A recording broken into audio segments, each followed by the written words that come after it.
네, 미국 증시가 상승 반전은 실패했지만 그래도 상당히 낙폭을 많이 줄이면서 마감을 했습니다. 사실 어제 일본 증시 그렇게 완전히 박살이 났고요.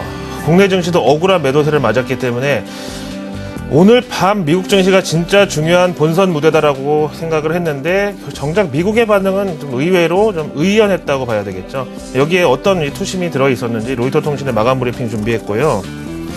다음에 HSBC PMI가 도대체 뭐길래 저렇게 일본이 7%가 넘게 빠지고 뭐 아시아 증시 그리고 상품 시장에서 구리, 금속 다 완전히 어저께 초죽음이 됐는데 도대체 HSBC PMI 어떻게 나왔는지 이거 좀 자세하게 한번 저랑 읽어보시기로 하고요. 다음에 어제 니케이 지수 급락에 대해서 일본 현지의 반응은 어떤가 그리고 이거를 국내 증시에 어떻게 적용해야 되는지까지 한번 쭉 이어서 보기로 하죠. 오늘도 먼저 미국으로 날아갑니다. 로이터 통신의 마감 브리핑 보시죠. 어제 중국 PMI에 대한 우리 증시 그리고 일본과 아시아 증시의 과민 반응도 있었지만은 미국도 역시 여기에 따라서 하락 출발을 하긴 했는데요. 하지만 주간 실업수당 청구 건수가 이번 5월 들어서 계속해서 큰 폭으로 하락하던 추세를 연장해서 이번 주에도 역시 뚜렷하게 감소한 정황에 대해서 월가의 반응은 좀 희망적이었습니다. 그러니까 어제 연준 출구 전략에 대한 필요성 제기 여기에 대해서는 그래도 분명히 좀 근거가 있는 것이구나. 고용시장 개선 추세가 생각보다 뚜렷하다. 이런 차원에서 어제만 해도 연준 출구 전략의 이 순기능보다는 역기능에 집중했던 월가가 오늘은 약간의 안도감을 확보했다고 볼 수가 있겠습니다. 그렇다면 제목에 나오는 HP 효과는 무엇인가? 개별 이슈로 언급이 되고 있는데요. 사실 휭레패커드 국내 뭐 태양광에 거의 비할 정도로 한동안 많이 힘들었었던 기업인데요. 이유는 전통 PC 업황의 사양길이라는 이런 악재와 테마의 몸살을 앓았었던 건데 이 휭레패커드가 실적 전망을 상향했다는 소식에 해당 주가는 17% 상승하면서 52주 신고가에 도달을 했고 이 휭레패커드가 속해 있는 다우지수 그리고 같은 업종인 기술주들이 미 증시 하락을 방어하는 지원군의 역할을 했다. 이렇게 나왔습니다. 휭레패커드요. 한번 일종 그래프 보실까요? 실적 발표를 어제 했는데 이제 이 자리에서 향후 가이던스를 높여 잡았고요. 턴어라운드 기대감이라는 월가의 평가입니다. 그래서 상한가 제한폭이 없는 미국에서 17.1% 장중에 상승을 한 거고요. 다음에 52주 보시면은요.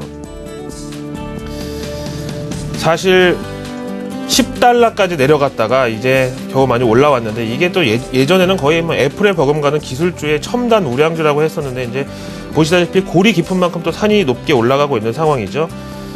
그래서 우리나라 증시 관련주에 좀 적용하려고 생각해 보니까 우리나라 솔직히 전통 PC 관련주는 다 망했거나 뭐 차트가 완전히 뭐 꺾여져 있는 상황인데요. 그러면 PC 보안 관련주라든가 부품주 쪽으로 좀 접점을 찾아보는 게 좋겠다는 생각을 합니다. 자, 다음 내용 보시죠. 중국 HSBC PMI가 도대체 얼마나 뭐 어떻게 나왔다는 건지 좀 한번 같이 보시겠는데요. HSBC PMI HSBC 측에서 직접 제공한 자료로 보시죠. 글쎄, 뭐 ISM 제조업 지수도 그렇지만은 이 HSBC PMI 그럼 뭔가 되게 좀 과학적이고 좀 뭐 좀 있어 보이는 그런 느낌이잖아요. 되게 막 치밀한 좀 통계 자료일 거고 그런데 사실은 그렇지 않고요. HSBC는 우리나라의 그 은행 아시죠? 홍상은행이라고도 부르는데 홍콩상하이뱅크 여기서 발간하는 PMI 구매 관리자 지수가 되겠습니다. HSBC는 그냥 회사 이름이고요. PMI는 기업의 내부 살림을 맡고 있는 구매 관리자들에게 전화나 설문을 통해서 요즘 경기가 어떠냐 이렇게 물어봤을 때 글쎄 뭐 내가 봤을 때는 뭐 이러저러하다라고 응답한 사람의 비율을 수치로 만든 심리 지표에 불과합니다. 그래서 이 보통 PMI를 가지고 TV에 이 전문가들이 나와서 50 이상이면 경기 확장 국면이고 50 미만이면 경기 수축 국면을 의미한다라고 하면은 이거 좀 뭔가 좀 배운 남자 같고 좀 이렇게 좋아 보이지만은 사실 이 50이라는 숫자가요.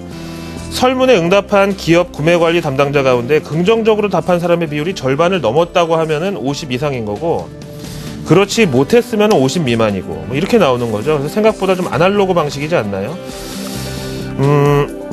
아무튼요. 세계의 공장이라고 불리우는 중국 제조업 PMI가 이번에 예상을 못 미친 것은 물론이고 7개월 내 최저치 그리고 앞에서 말씀드린 50선을 내려갔습니다. 제조업 현재 경기에 대해서 어떻게 느끼냐는 이런 이 심리 설문 응답에 대해서 반 이상의 사람들이 별로라고 얘기를 한 거죠. 그래서 어제 아시아 증시는 물론이고 구리, 금속 같은 상품 시장을 뒤흔든 악재가 됐고요. 이 PMI 지수 잘 보이시죠? 상해 지수랑 되게 비슷하지 않나요? 저점을 한 3번에 걸쳐서 힘겹게 확인하고 반등을 하고 있는데 갑자기 이제 꺾이고 있는 상황이죠. 그 다음에 세부 항목을 봤습니다. 왜 이런 결과가 나왔을까? 뭐 거의 다 디크리스니까 축소, 감소고요. 신규 주문, 고용, 미출하 재고, 원료 구매 등. 여기다가 향후 제조업 경기를 반영하는 신규 주문의 경우는 5월 들어서 줄었다고 응답한 사람이 절반이 넘어서 이렇게 방향이 바뀐 걸로 우하향으로, 우상향에서 이렇게 반전이 됐다고 나왔습니다. 근데 자꾸 제가 뭐 HSBC PMI 무시하려고 그러는 게 아니고요.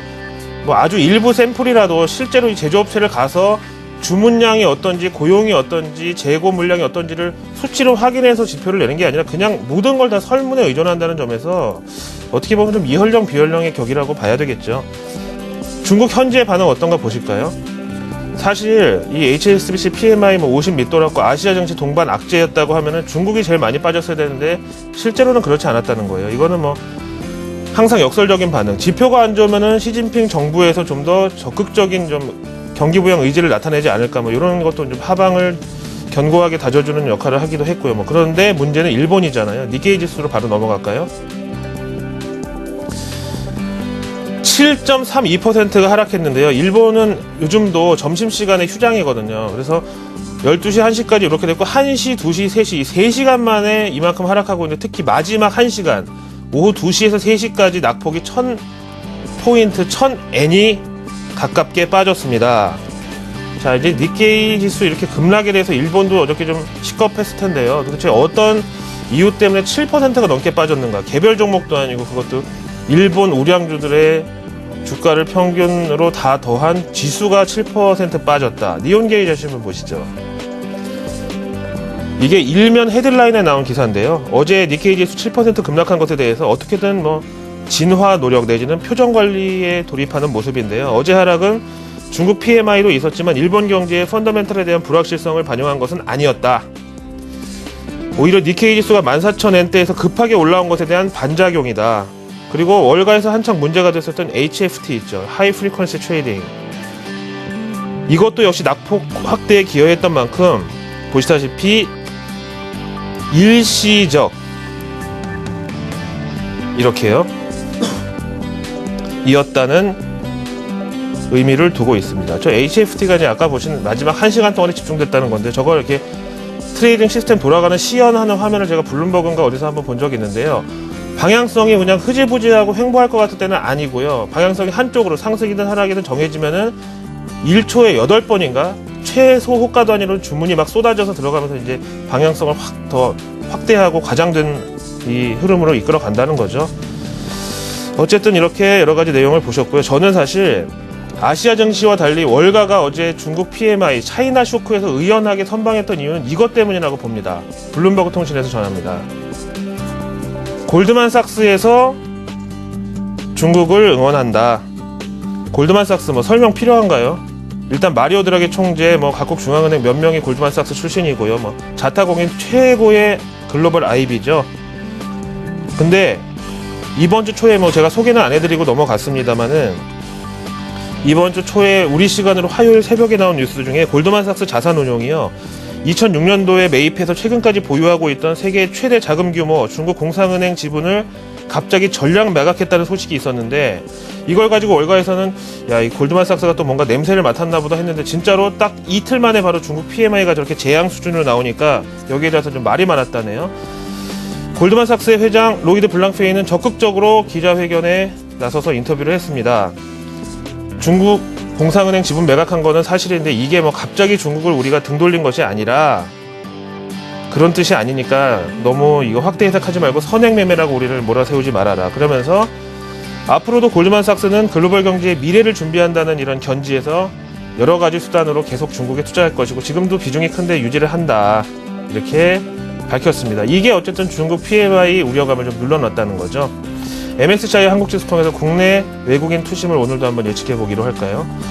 사실 어저께도 말씀드렸습니다만은 이 MSCI 한국지수하고 코스피 지수하고 좀 갭이 있었어요. MSCI 한국지수가 좀 한참 많이 낮아 있었는데 그런 만큼 어제 같은 날 좀 시장이 불안정하고 이런 날 갑자기 이제 급락을 하면서 이 갭을 조금 메워놨는데 오늘도 역시 외국인들이 지금 현재 지수대에서 저가 매수에 들어온다라기보다는 일본 증시 어제 7% 하락폭에서 얼만큼 줄이면서 출발하는지 요 눈치를 좀 볼 수밖에 없는 상황이고요. 만약에 일본이 저기서 더 빠진다 그러면은 오늘 오랜만에 롱숏에 따라서 국내 증시 조금 오를 가능성을 볼까?